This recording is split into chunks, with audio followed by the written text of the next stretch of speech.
우리가 먼저 TCP 소켓 프로그래밍에 대해서 다루기 전에 TCP에 대한 좀 간단한 이야기들을 좀 다시 한번 생각해보고 넘어가면 좋겠습니다. 자, TCP라고 하는 프로토콜은 기본적으로 이제 포인트 투 포인트 프로토콜이다라고 이야기를 합니다. 이게 무슨 의미일까요?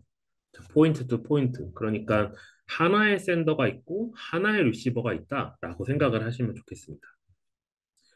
TCP를 설명을 할 때 저는 보통 이제 일종의 전화다라고 이제 이렇게 설명을 많이 하는데요. 우리가 이제 뭐 우리 친구한테 전화를 건다라고 했을 때 스마트폰에서 이제 연락처를 찾고 그다음에 그 전화번호로 딱 버튼을 누르게 되면 이제 그 우리 친구의 전화번호로 이제 그 전화 요청이 갈 겁니다. 그렇죠? 연결 요청이 갈 거고 이제 친구의 핸드폰이 울리게 되면 되고 친구가 그 이제 전화를 그 이제 전화 요청, 통화 요청을 이제 accept 하게 되면 그때 비로소 이제 그 여러분과 친구가 1대1로 서로 통신을 이제 시작할 수가 있게 되는 거죠. 자, 그거라고 생각을 하시면 됩니다. 그래서 하나의 센더가 있고 하나의 리시버가 있는데 이 둘을 연결해주는 그 프로토콜이 바로 이제 이런 TCP 프로토콜이다라고 생각을 하시면 되겠습니다. 자, 그럼 방금 그 전화에 의해서 생각을 해보자면 이제 서로 통화를 하기 위해서는 기본적으로 이 콜이 먼저 셋업이 되어야 됩니다. 그렇죠? 자, 콜이 셋업이 되지 않고서는 서로 통화를 시작할 수가 없죠. 그렇죠? 자, 이것처럼 TCP는 어떤 일련의 과정, 이 과정을 일종 핸드쉐이킹이라고 하는데 이 핸드쉐이킹이라고 하는 과정을 통해서 커넥션이 연결된 다음에 그 다음에 비로소 데이터를 서로 주고받을 수가 있게 됩니다. 여기서 말하는 데이터는 어플리케이션이 전달하기 원하는 바로 그 데이터를 의미합니다. 자, 이러한 이제 프로토콜을 우리가 커넥션 오리엔티드다라고 표현을 합니다. 우리나라 말로 하면 연결 지향형 프로토콜이다라고 이야기를 하는 것이죠. 자, 그래서 커넥션 오리엔티드이기 때문에 하나의 센더와 하나의 리시버 간에 이런 핸드쉐이킹을 통해서 커넥션을 맺어주는 프로토콜이 바로 TCP 프로토콜입니다. 그리고 이러한 프로토콜 위에서 이러한 커넥션 위에서 데이터의 reliability 그러니까 어떤 데이터가 로스가 나게 되면 손실이 되게 되면 그 손실된 데이터를 복원하기 위해서 다시 재전송을 해주는 메커니즘을 이제 TCP가 갖고 있게 되고요. 그리고 TCP에서 다루는 데이터들은 이제 바이트 스트림이다라고 이야기를 합니다. 그러니까 어플리케이션에서 전달하는 데이터가 어떻게 끊기는 것이 아니라 이제 마치 스트림처럼 쭉 연결되는 그런 형태로 이제 데이터이 되는데 쭉 연결되는 형태, 스트림 형태로 전달이 되다 보니까 어, 이때 TCP는 이제 데이터의 순서, 어떤 데이터가 먼저 있는지 그러한 순서가 이제 굉장히 중요하게 됩니다. 아마 이제 TCP를 좀 더 디테일하게 공부하셨던 분들은 이 TCP에서 시퀀스 넘버라고 하는 것과 에크 넘버, acknowledgement 넘버라고 하는 것들을 아마 배우셨을 거라고 생각이 됩니다. 결국 그런 것들을 잘 맞춰서 이제 이 바이트 스트림들이 순서를 가질 수 있도록 해주는 프로토콜이 바로 TCP입니다. 그리고 TCP의 가장 굉장히 중요한 특징, 특히 우리가 소켓 프로그래밍을 할 때 중요한 특징 중에 하나가 이 메시지 바운더리가 없다라고 하는 특징입니다. 이 메시지 바운더리가 없다라고 하는 특징에 대해서는 우리가 나중에 TCP 소켓 프로그래밍 2에서 좀 더 다룰 수 있도록 하겠습니다. 자, 그리고 이 TCP는 그 셋업된 커넥션 위에서 바이디렉셔널한 데이터 플로우, 즉 양방향 통신이 가능하게 됩니다. 그러니까 센더와 리시버는 서로 물론 이제 센더가 데이터를 보내는 애고 리시버가 데이터를 받는 애지만 리시버가 때로는 데이터를 센더 측에게 보내고 싶을 때도 있겠죠. 그렇지만 그럴 때 또 다른 커넥션을 맺는 것이 아니라 이미 센더와 연결된 그 커넥션을 이용을 해서 데이터를 보낼 수 있게 된다. 양방향 통신을 지원한다라고 이제 보시면 되겠습니다. 자, 그리고 TCP 같은 경우에 cumulative 액을 서포트합니다. 자, 이 cumulative 액이 어떤 거였는지 여러분들 혹시 기억이 나시나요? 자, 이 cumulative 액은 어떤 거냐면, 어, 예를 들면, 이제 TCP에서는 센더가 보낸 데이터에 대해 시퀀스 번호를 전달을 해주게 됩니다. 그렇죠? 시퀀스 번호. 자, 예를 들자면 데이터를 대해서 뭐 시퀀스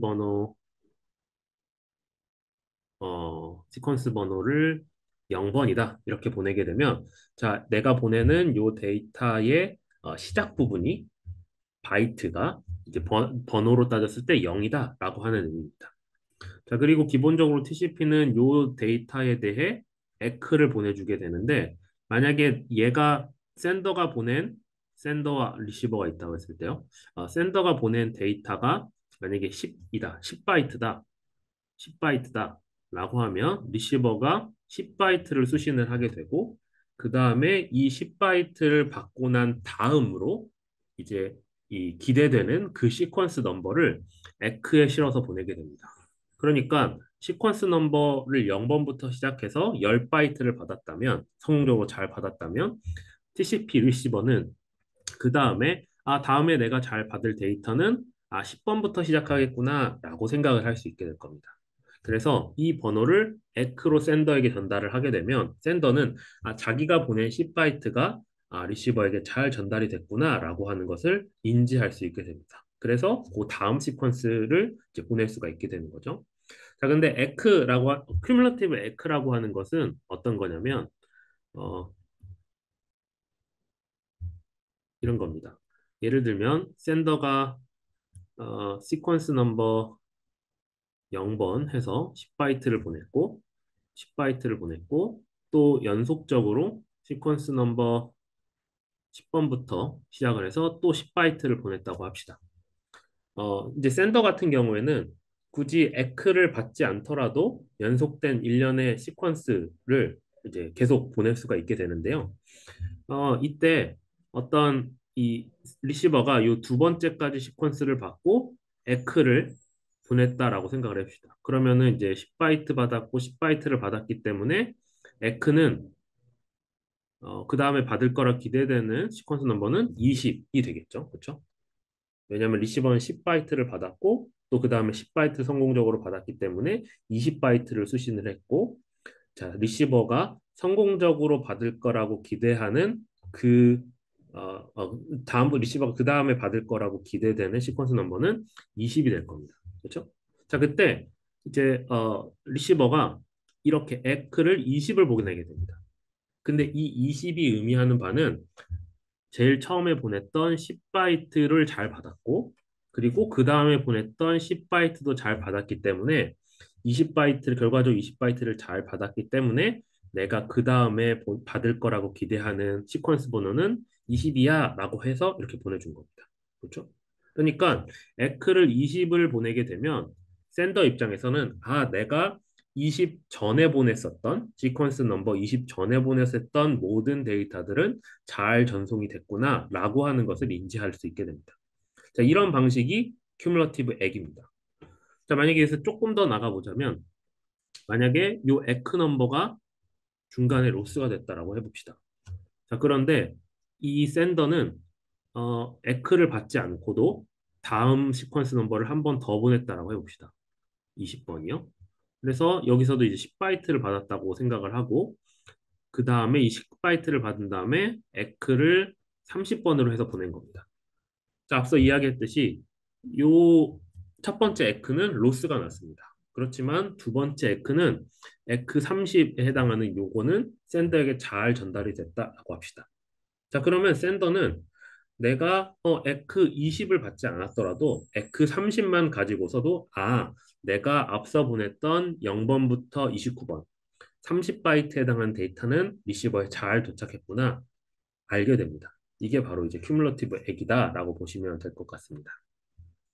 자, 그 다음에 TCP는 이제 단순히 한 번에 하나씩만 데이터를 보내지 않기 위해서 파이프라이닝이라고 하는 것을 이제 수행을 하게 됩니다.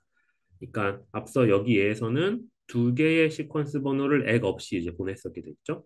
굉장히 간단한 예지만 TCP에서는 두 개만 보내는 것이 아니라 뭐 10개, 20개를 에크 없이 한 번에 보낼 수 있게 됩니다. 이것을 이제 파이프라이닝이라고 하는데요.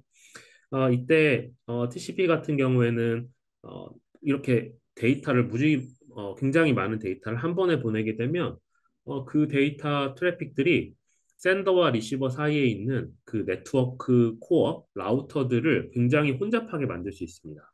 그래서 이것을 방지하기 위해 나온 것이 바로 TCP 컨제스천 컨트롤이 됩니다.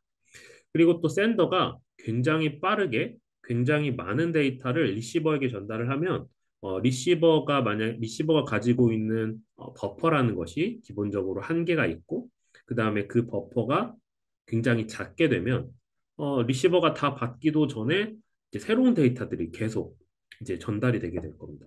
왜냐하면 샌더가 굉장히 빠르게 많은 데이터를 막 보내는 거죠. 자, 그렇게 되면 이제 리시버 측에서는 버퍼의 데이터를 다 담지 못하기 때문에 리시버 측면에서 데이터 로스가 발생할 수도 있겠죠. 자, 그런 것들을 방지하기 위해 나온 것이 바로 이 플로우 컨트롤이다라고 보시면 되겠습니다.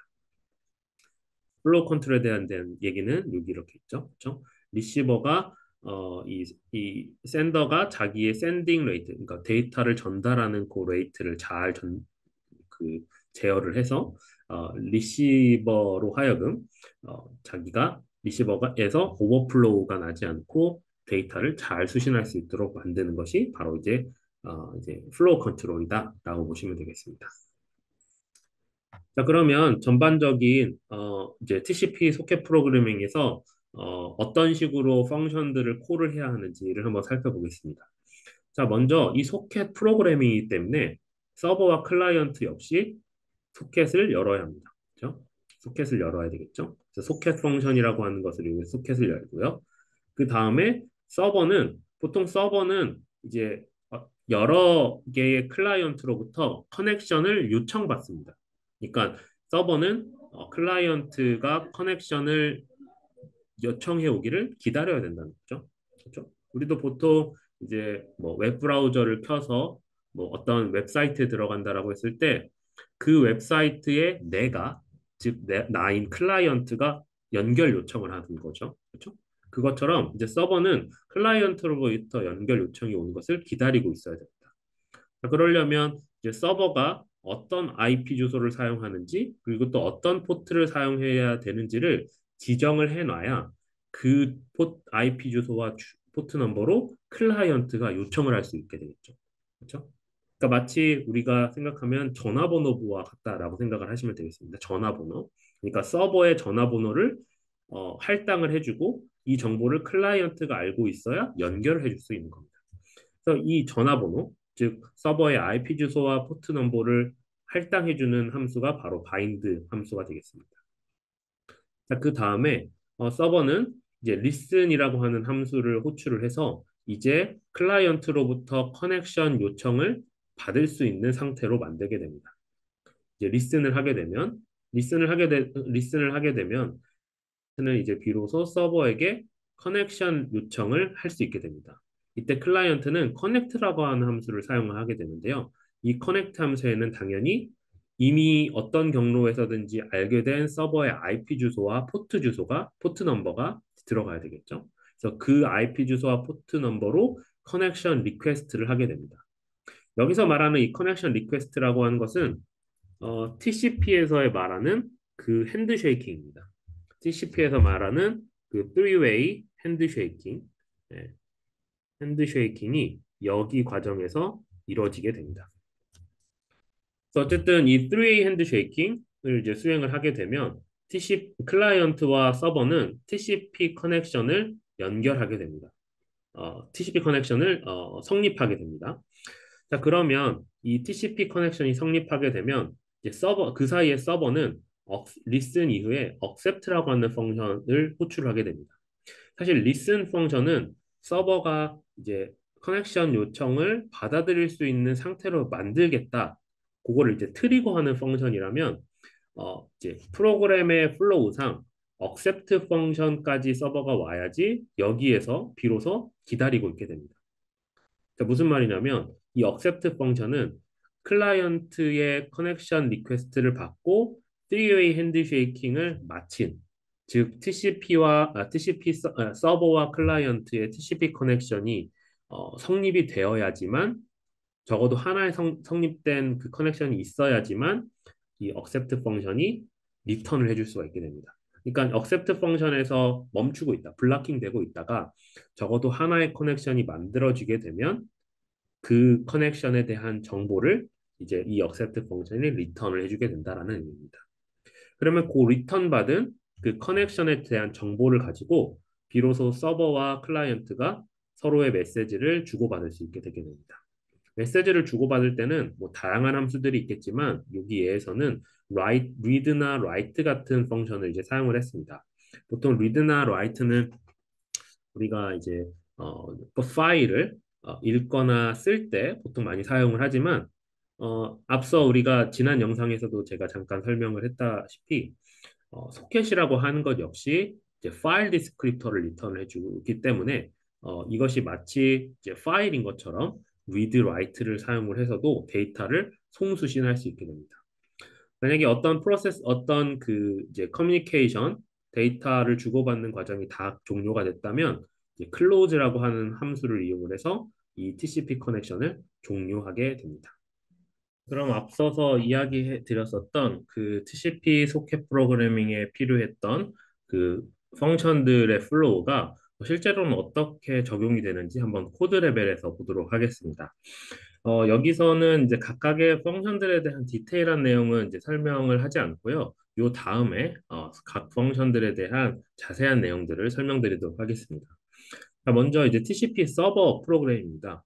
그러니까 TCP 서버 프로그램은 기본적으로 이제 클라이언트의 연결 요청을 받고 클라이언트에게 어떤 메시지를 전달해주는 그런 간단한 형태로 구성된 이제 프로그램이라고 보시면 되겠습니다. 자, 그러면 먼저 보시면 뭐 여러 가지 이제 그 한 변수들을 이렇게 선언을 하게 되죠.